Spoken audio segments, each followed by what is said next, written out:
नमस्कार दोस्तों, PCS pointer में आप सभी का स्वागत है। आज हम लोग इस वीडियो में इंडियन पॉलिटी के पॉइंटर को डिस्कस करेंगे। पिछले वीडियो में हम लोग अंतरिम सरकार के बारे में चर्चा कर रहे थे, जिसका गठन कैबिनेट मिशन के प्रावधान के अनुसार किया गया था। कैबिनेट मिशन के तहत 14 सदस्यीय मंत्रिमंडल के गठन की बात की गई थी, लेकिन मुस्लिम लीग ने कैबिनेट मिशन को अस्वीकार कर दिया, जिसकी वजह से 12 सदस्यीय मंत्रिमंडल का गठन जवाहरलाल नेहरू जी की अध्यक्षता में किया गया था। लेकिन 26 अक्टूबर 1946 को मुस्लिम लीग ने पुनः अंतरिम सरकार में शामिल होने का फैसला किया, जिसके परिणाम स्वरूप कांग्रेस के 3 सदस्यों ने इस्तीफा दिया तथा 5 सदस्य मुस्लिम लीग के अंतरिम सरकार में शामिल हुए, जिसके कारण 14 सदस्यीय अंतरिम सरकार का गठन हुआ। तो इस वीडियो को हम लोग शुरू करते हैं। इसमें हम लोग अंतरिम सरकार 1946 की बात करेंगे और जो अंतरिम सरकार का गठन कब हुआ था, 2 सितंबर 1946 को हुआ था। 2 सितंबर 1946 को अंतरिम सरकार का गठन हुआ था। अब इस सरकार में किन व्यक्ति को कौन कौन से विभाग दिए गए थे, उसकी चर्चा हम लोग करेंगे। जैसे कि जवाहरलाल नेहरू जी को विदेश व राष्ट्रमंडल के मामले दिए गए थे।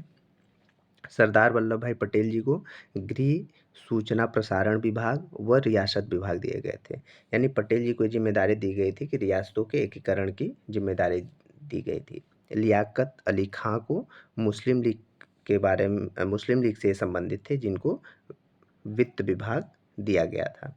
बलदेव बलदेव सिंह जी को रक्षा विभाग दिया गया था। जॉन मथाई को उद्योग और आपूर्ति विभाग दिया गया था। सी राजगोपालाचारी जी को शिक्षा विभाग दिया गया था। गजनफर अली, जो कि मुस्लिम लीग से संबंधित थे, इनको स्वास्थ्य विभाग दिया गया था। जोगेंद्र नाथ मंडल, ये भी मुस्लिम लीग से संबंधित थे, इनको विधि विभाग दिया गया था। सी एच भाभा जो थे कार्य, खान और बंदरगाह विभाग दिए गए थे। डॉक्टर राजेंद्र प्रसाद को खाद्य व कृषि विभाग, ये हमेशा एग्जाम में पूछा जाता है कि डॉक्टर राजेंद्र प्रसाद जी को कौन से विभाग दिए गए थे, तो ये इंपॉर्टेंट हो जाता है। अरुणा आसफ अली को रेलवे विभाग दिया गया था। जगजीवन राम को श्रम विभाग दिया गया था। आई चुंदरीगर को जो कि मुस्लिम लीग से संबंधित थे, इनको वाणिज्य विभाग दिया गया था। अब्दुल रब निस्तार को, ये भी मुस्लिम लीग से संबंधित थे, इनको डाक एवं संचार विभाग दिया गया था। तो इसमें जितने भी 14 लोग हैं, इनको कौन से विभाग दिए गए थे, यहाँ से अक्सर एग्जाम में प्रश्न पूछे जाते हैं, तो ये सारे 14 पॉइंट्स इंपॉर्टेंट हो जाते हैं। आगे हम बढ़ते हैं। अब हम लोग बात करेंगे भारतीय स्वतंत्रता अधिनियम 1947 की। तो ब्रिटिश संसद में इस अधिनियम को कब प्रस्तुत किया गया था, तो 4 जुलाई 1947 को प्रस्तुत किया गया था। और इस विधेयक को हाउस ऑफ लॉर्ड्स से कब पारित किया गया था, यानी किस तिथि को पारित किया गया था, तो 16 जुलाई 1947 को इसे पारित किया गया था। और इसे जो ब्रिटिश सम्राट थे, उनसे स्वीकृति कब मिली थी, ब्रिटिश सम्राट से इसे स्वीकृति कब मिली थी, तो 18 जुलाई 1947 को। ये डेट बहुत इंपॉर्टेंट हो जाती है। और भारत स्वतंत्रता अधिनियम कब प्रभावी हुआ था, 15 अगस्त 1947 को प्रभावित हुआ था। और इसी दिन भारत को स्वतंत्रता मिली थी और साथ ही साथ पाकिस्तान एक अलग देश के रूप में अस्तित्व में आया। इस जो भारत स्वतंत्रता अधिनियम है, इसके तहत जो भारत सचिव का पद होता था, अब इसको समाप्त कर दिया गया। और जो भारत सचिव का पद कब बना था, तो ये 1858 के अधिनियम के तहत बना था, जिसमें यह एक ब्रिटिश संसद का सदस्य होगा और जो कि ब्रिटिश संसद के ही प्रति उत्तरदायी भी होगा। आगे चलते हैं हम लोग। किस अधिनियम के द्वारा गवर्नर और गवर्नर जनरल का पद केवल संवैधानिक पद रह गया, या तो भारत स्वतंत्रता अधिनियम के तहत ये कहा गया कि अब जो भारत का गवर्नर जनरल होगा, वह एक केवल संवैधानिक पद ही होगा। और जो भारत स्वतंत्रता अधिनियम था, ये माउंटबेटन योजना के तहत बनाया गया था, या माउंटबेटन योजना पर आधारित था भारत स्वतंत्रता अधिनियम, जिसमें जो माउंटबेटन योजना था, इसको 3 जून योजना भी बोलते हैं। 3 जून योजना भी बोलते हैं। आगे चलते हैं हम लोग। किस कांग्रेस सदस्य ने माउंटबेटन योजना को अस्वीकार कर दिया था, तो मौलाना अबुल कलाम आज़ाद ने माउंटबेटन योजना को अस्वीकार कर दिया था। अब मौलाना अबुल कलाम आज़ाद के बारे में हम लोग बात कर लें, तो ये कांग्रेस के सबसे युवा अध्यक्ष बने थे। कांग्रेस के सबसे युवा अध्यक्ष बने थे दिल्ली के विशेष अधिवेशन में, और ये कांग्रेस के सबसे सबसे अधिक समय तक कांग्रेस के अध्यक्ष पद पे भी थे। तो ये 2 इम्पोर्टेंट पॉइंट हो जाते हैं मौलाना अबुल कलाम आज़ाद से संबंधित। और भारत विभाजन के समय जो भारत का वायसराय कौन था? तो लॉर्ड माउंटबेटन था। आगे बढ़ते हैं हम लोग।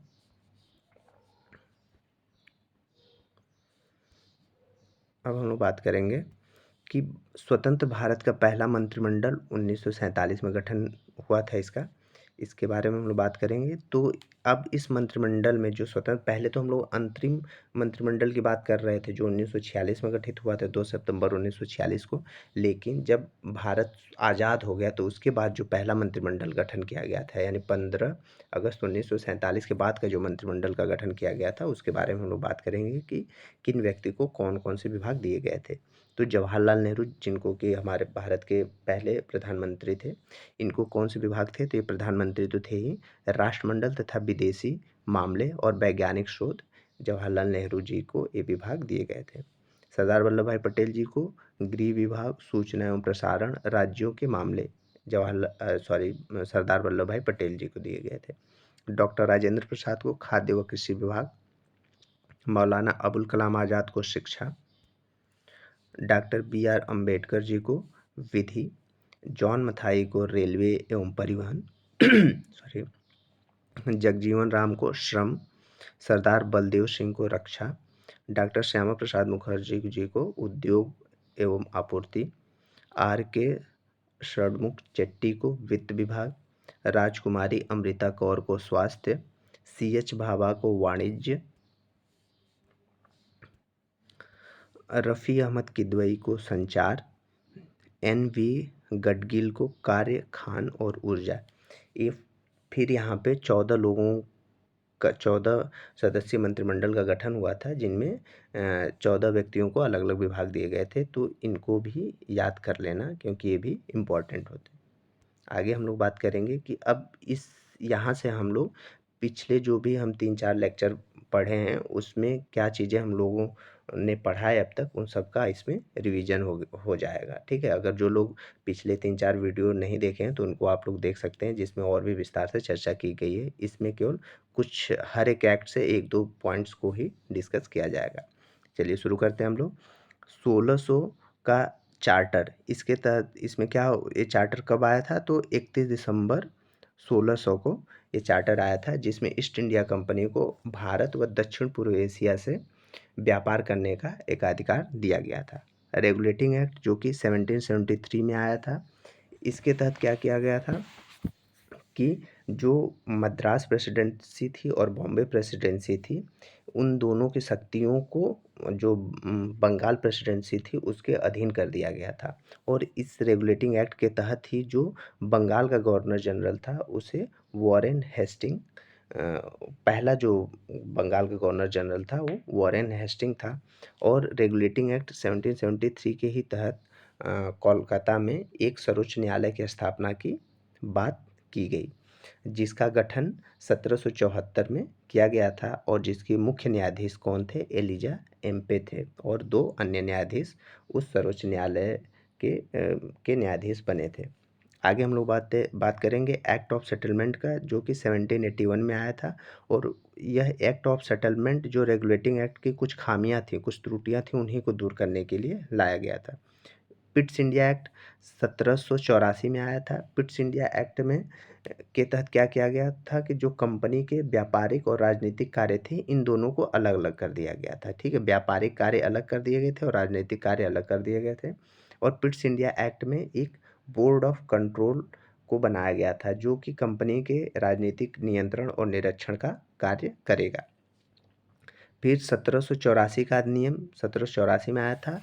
इसके तहत जो वायसराय होता था, उसको ये अधिकार दिया गया था कि वह विशेष परिस्थितियों में अपने परिषद के निर्णय को निरस्त कर सकता है या अस्वीकार कर सकता है। साथ ही साथ गवर्नर जनरल जो होगा उसको प्रधान सेनापति की शक्ति भी दे दी गई। यानी कि इस अधिनियम के बाद ही गवर्नर जनरल जो होता था उसकी शक्तियों को बहुत ज़्यादा बढ़ा दिया गया। अब हम लोग आगे बात करेंगे प्रथम चार्टर एक्ट 1793 की बात करेंगे।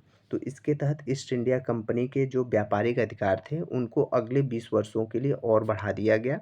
साथ ही साथ अगर कोई शराब की बिक्री करता है तो उसके लिए लाइसेंस को अनिवार्य बना दिया गया। अब हम बात करेंगे द्वितीय चार्टर एक्ट आया था 1813 ईस्वी में। 1813 में द्वितीय चार्टर एक्ट आया था। इसके तहत क्या बोला गया था कि सभी अंग्रेज व्यापारी जो हैं ब्रिटेन के, अब वो क्या कर सकते हैं, भारत के साथ व्यापार कर सकते हैं, लेकिन चाय और चीन के साथ चाय और चीन के साथ वो व्यापार नहीं कर सकते थे, क्योंकि उस पे अभी भी ईस्ट इंडिया कंपनी का एकाधिकार बना हुआ था। और इसी चार्टर एक्ट के तहत, जो कि 1813 में आया था, भारत में ईसाई धर्म के प्रचार की अनुमति दे दी गई और शिक्षा पर 1 लाख रुपया वार्षिक खर्च करने का प्रावधान भी पहली बार इसी एक्ट के तहत किया गया था। अब हम लोग बात करेंगे तृतीय चार्टर एक्ट 1833 की। इसमें क्या क्या प्रावधान किए गए थे? तो इस एक्ट के तहत जो ईस्ट इंडिया कंपनी के वाणिज्यिक एकाधिकार को पूरी तरीके से समाप्त कर दिया गया है। यानी कि अब इसमें चाय और चीनी पर जो है चीन के साथ व्यापार पर जो एकाधिकार था उसको भी समाप्त कर दिया गया। अब हम लोग इसमें और क्या पॉइंट्स हो सकते हैं? और इसके तहत जो पहले बंगाल का गवर्नर जनरल होता था, अब उसको किसका गवर्नर जनरल बोला जाने लगा? संपूर्ण भारत का गवर्नर जनरल बोला जाने लगा। और जो पहला संपूर्ण भारत का गवर्नर जनरल था, कौन था? लॉर्ड विलियम बेंटिक था। और इसी अधिनियम के तहत दास प्रथा को गैर कानूनी घोषित कर दिया गया था। फिर और जो गवर्नर जनरल था उसकी परिषद में एक विधि सदस्य को भी शामिल किया गया, जो कि पहला विधि सदस्य कौन था? मैकाले था। अब हम बात करेंगे चतुर्थ चार्टर एक्ट की। तो ये 1853 में आया था, जिसके तहत गवर्नर जनरल के जो विधायी व प्रशासनिक कार्य थे उनको अलग अलग कर दिया गया था। और विधि निर्माण के लिए इस अधिनियम के तहत जो विधि निर्माण के लिए एक केंद्रीय विधान परिषद का गठन किया गया था। और इस अधिनियम के तहत ही सिविल सेवाओं के लिए प्रतियोगी परीक्षाओं का शुभारंभ किया गया था, जिसमें भारतीयों को भी शामिल करने की बात कही गई थी। और इसी संदर्भ में 1854 में एक सिविल सेवाओं से संबंधित एक समिति का गठन किया गया था, जिसका अध्यक्ष मैकाले था। और उस समिति को मैकाले समिति के नाम से भी जाना जाता है। फिर हम लोग भारत सरकार अधिनियम 1858 की बात करेंगे। तो इस एक्ट को act for the better government of India के नाम से भी जाना जाता है, क्योंकि यह अधिनियम कब आया था? 1857 की क्रांति के बाद आया था। भारत पर जो ईस्ट इंडिया कंपनी का शासन था उसको समाप्त कर दिया गया और अब इसे ब्रिटिश ताज के अधीन कर दिया गया था। और जो गवर्नर जनरल था अब उसको वायसराय के नाम से जाना जाएगा। और जो वायसराय होगा वो सीधे ब्रिटिश क्राउन को जवाबदेह होगा। जो प्रथम वायसराय था वो कौन था? लॉर्ड कैनिंग था। इसी अधिनियम के तहत 1858 के अधिनियम के तहत ही क्या किया गया? बोर्ड ऑफ डायरेक्टर्स और बोर्ड ऑफ कंट्रोल को समाप्त कर दिया गया और उसके जगह पर एक राज्य सचिव का नया पद क्रिएट किया गया था, जो कि भारतीय संसद का सदस्य होता था। फिर हम लोग बात करेंगे प्रथम भारत परिषद अधिनियम 1861 की। तो इसके तहत क्या व्यवस्था की गई कि सर्वप्रथम भारतीयों को कानून बनाने की प्रक्रिया में शामिल किया गया। फिर जो वायसराय होता था उसको विशेष परिस्थितियों में अध्यादेश जारी करने की शक्ति दे दी गई। और इसी अधिनियम के तहत शक्ति के विभाजन के सिद्धांत को भी लागू किया गया। जैसे कि हम लोगों को पता है कि रेगुलेटिंग एक्ट 1773 के तहत केंद्रीकरण की प्रक्रिया को प्रारंभ किया गया था। इसमें मैं अभी पहले ही बताया कि मद्रास और बॉम्बे प्रेसिडेंसी के जितनी भी शक्तियाँ थी वो बंगाल प्रेसिडेंसी के अधीन कर दी गई थी। तो यहाँ से शक्ति के विभाजन का सिद्धांत, यानी कि पुनः जो प्रेसिडेंसी थी बॉम्बे और मद्रास उनको थोड़ी थोड़ी शक्तियाँ वापस दिया जाने लगा था। और इसी अधिनियम के तहत विभागीय प्रणाली को भी शुरू किया गया था, यानी कि प्रशासन को और बेहतर करने के लिए जितने भी परिषद के सदस्य होते थे उनको अलग अलग विभाग दिए जाते थे और उस पे वो कानून बनाते थे। उस पे वो कानून बनाने के लिए सुझाव देते थे। और जो ये विभाग जो विभागीय प्रणाली था इसको किसने शुरू किया था? कौन-सा गवर्नर जनरल था जिसने शुरू किया था? तो लॉर्ड कैनिंग ने उसे प्रारंभ कराया था। फिर हम लोग बात करेंगे द्वितीय भारत परिषद अधिनियम 1892 की। तो इसमें क्या हुआ कि जो केंद्रीय विधान परिषद थे उसमें जो अतिरिक्त सदस्य होते थे उनमें सदस्यों की संख्या जो न्यूनतम सदस्य होते थे उनको 10 कर दिया गया था और जो अधिकतम सदस्य हो सकते थे उनको 16 कर दिया गया था। और जो ये अतिरिक्त सदस्य होते थे इनका कैसे निर्वाचन किया जाएगा? तो इनडायरेक्ट इलेक्शन के माध्यम से इनका निर्वाचन किया जाएगा। और इसके तहत केंद्र व प्रांत दोनों में बजट पर बहस करने व प्रश्न पूछने का अधिकार अतिरिक्त सदस्य जो होते थे उनको दे दिया गया था, लेकिन वो पूरक प्रश्न नहीं पूछ सकते थे। अब हम बात करेंगे तृतीय भारत परिषद अधिनियम जिसको मॉर्ले मिंटो सुधार के नाम से भी जाना जाता है और ये 1909 में आया था, लेकिन लागू कब हुआ था? तो जनवरी जनवरी 1910 में लागू हुआ था। इसके तहत क्या किया गया था कि इसके तहत ये व्यवस्था की गई थी कि मुसलमानों के लिए पहली बार ऐसा हुआ था कि मुसलमानों के लिए पृथक निर्वाचन मंडल की व्यवस्था कर दी गई थी। यहीं से एक क्वेश्चन आता है कि जो भारत में सांप्रदायिक प्रतिनिधित्व का जन्मदाता किसे माना जाता है? तो उस समय का जो गवर्नर जनरल था लॉर्ड मिंटो था, उसको माना जाता है कि भारत में सांप्रदायिक प्रतिनिधित्व का जन्मदाता कौन है? तो लॉर्ड मिंटो है। और मॉर्ले कौन थे? मॉर्ले भारत सचिव थे। और इसी के तहत वायसराय की कार्यकारिणी में, ठीक है, इसी अधिनियम के बाद जो है वायसराय की जो कार्यकारिणी थी उसमें प्रथम भारतीय सदस्य कौन थे? तो उन्हें वो थे सत्येंद्र प्रसाद सिन्हा जी थे। सत्येंद्र प्रसाद सिन्हा। ठीक है, ये इम्पोर्टेंट है कि जो वायसराय की कार्यकारिणी परिषद में प्रथम भारतीय सदस्य कौन थे? तो सत्येंद्र प्रसाद प्रसाद सिन्हा जी थे। आगे हम लोग बात करेंगे भारत सरकार अधिनियम 1919 की, जिनको मॉन्टेग्यू चेम्सफोर्ड सुधार के नाम से जाना जाता है। इसमें ये चीज़ ध्यान देने वाला है कि जो चेम्सफोर्ड होंगे ये वायसराय होंगे और मॉन्टेग्यू जो होंगे वो भारत सचिव होंगे। और ये जो भारत सरकार अधिनियम 1919 था ये मॉन्टेग्यू चेम्सफोर्ड रिपोर्ट जो कि 1918 में रिपोर्ट अपना प्रस्तुत किया गया था, उसी के आधार पर इस भारत सरकार अधिनियम 1919 को लाया गया था। और इसे लागू कब किया गया था? तो 3 जनवरी 1921 को इसे लागू किया गया था। ठीक है, 3 जनवरी 1921 को इसे लागू किया गया था। इस अधिनियम के तहत क्या किया गया कि प्रांतों में द्वैत शासन हो गया कर दिया गया था, जिसमें आरक्षित विषय होते थे व हस्तांतरित विषय होते थे। जो आरक्षित विषय थे उस पे गवर्नर अपनी कार्यकारी परिषद की सलाह पर कानून बनाता था और जो हस्तांतरित विषय होते थे उस पे वायसराय जो होते थे, जो मंत्री होते थे, उनकी सलाह पे कानून बनाता था। और इसी अधिनियम के तहत केंद्रीय व प्रांतीय विषयों का विभाजन भी कर दिया गया। साथ ही जो पृथक निर्वाचन मंडल जो कि 1909 के अधिनियम में केवल मुसलमानों के लिए पृथक निर्वाचन मंडल की व्यवस्था की गई थी, अब इस अधिनियम में उसको और बढ़ा दिया गया। सिख के लिए, भारत ईसाई के लिए, यूरोपीय व आंग्ल भारतीयों के लिए भी पृथक निर्वाचन मंडल की व्यवस्था कर दी गई। इस अधिनियम के तहत प्रतिवर्ष विधानमंडल के समक्ष बजट प्रस्तुत करना अनिवार्य बना दिया गया है। ये बहुत ही बड़ा बदलाव था कि प्रतिवर्ष अब विधानमंडल के समक्ष बजट प्रस्तुत करना अनिवार्य कर दिया गया था। केंद्रीय बजट व प्रांतीय बजट को अलग कर दिया गया। इसी अधिनियम में केंद्रीय बजट और प्रांतीय बजट को अलग करने की बात कही गई। और इस अधिनियम को सुभाष चंद्र बोस क्या बोलते थे कि भारतीयों के लिए बेड़ियों का एक ये नया जाल है। ठीक है, सुभाष चंद्र बोस जी ने इस अधिनियम को बोला कि भारतीयों के लिए बेड़ियों का यह एक नया जाल है। अब हम लोग बात करेंगे साइमन कमीशन की, जो कि नवंबर 1927 में इसका गठन हुआ था, लेकिन यह फरवरी 1928 में भारत पहुंचा। इस आयोग के विरोध में साइमन गो बैक का नारा लगा था और इस आयोग की सबसे खास बात थी कि इसमें सभी सदस्य, इसके जितने भी सदस्य 7 सदस्य थे, सभी अंग्रेज होते थे। एक हो मतलब अंग्रेज थे, एक भी भारतीय नहीं थे।